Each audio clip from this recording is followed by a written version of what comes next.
It'd be very exciting in front of about 80,000 people. The other team, the contender, Gerard, is the Sydney Swans, and they certainly showed up for maybe some deficiencies in the second half against Richmond.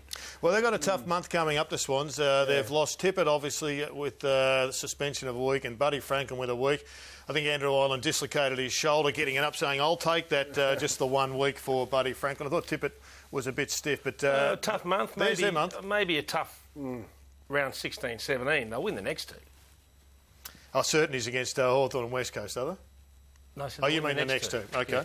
Port Adelaide in Sydney, and then the Brisbane Lions. So I wouldn't call it that tough month. I'm not as worried about them as you guys are. The interesting thing, though, is the same as Fremantle a little bit, comparing them against the great Hawthorn side, is they're bottom six for mine. And if we compare them against Hawthorn's bottom six, we go through them there now. I'll get all the way down to the bottom of the Hawthorn one. Now, I apologise to Liam Shields. Liam Shields in the bottom six? No, bottom six, I say that because to the outside world, he's very underrated, I believe. Now, he's a star. He was very good again on the weekend, but a lot of people wouldn't realise how significant he is. But you just see there's a big difference in quality and contribution, or certainly contribution at the moment, between Hawthorn and Sydney. And we saw it on grand final day. The bottom six for Sydney was certainly exposed. So we know this might have been from the weekend, but this can happen on grand final day. So that's an issue for mine. Can we just say that they are your opinions, aren't they, in terms of bottom six players? I tell you what, it's very difficult going through the bottom six players at Hawthorn. It's apologies pretty much to all those guys.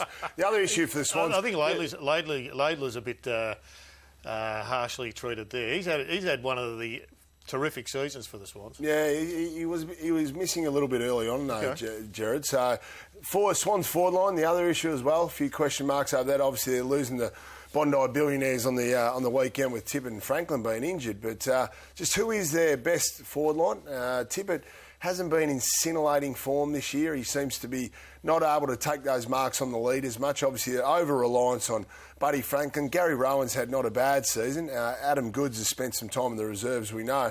And they seem to play a slingshot game style, which is only really suited to a Franklin and a Rowan who get up the field and get back, because they've had to take Lewis Jetta and use him in the back line. Are you concerned that their forward line isn't as settled as you would perhaps like, given that they are midway through the season and there's a big rotation of players still going through there? Not that worried about it. I mean, they're always settled with Franklin and Tippett. Yeah.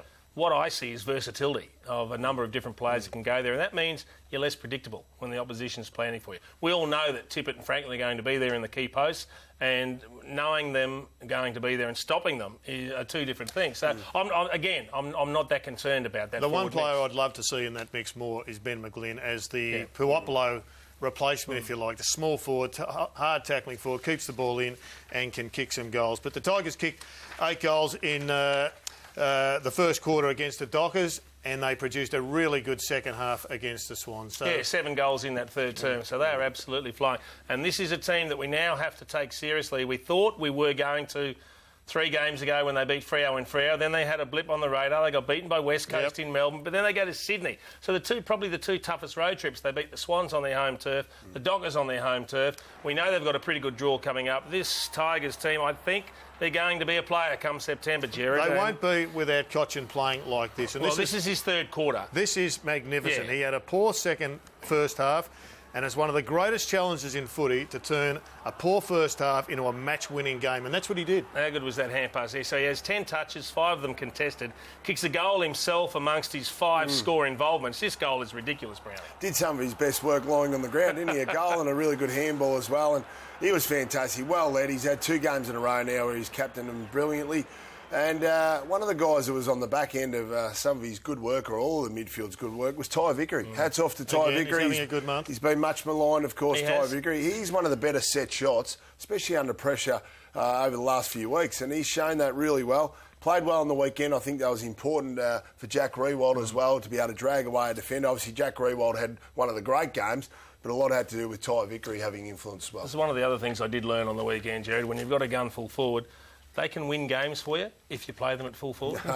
Jack Riewoldt did that, didn't he? I think it's the frustration coming out. It's been a little bit of a furphy, though, because he has spent a fair bit of time there. He's just getting up the field, getting a little bit more time. Yeah, he played the true full forwards game on the weekend. Vlosten excellent as well as a young player, I think, really firing up.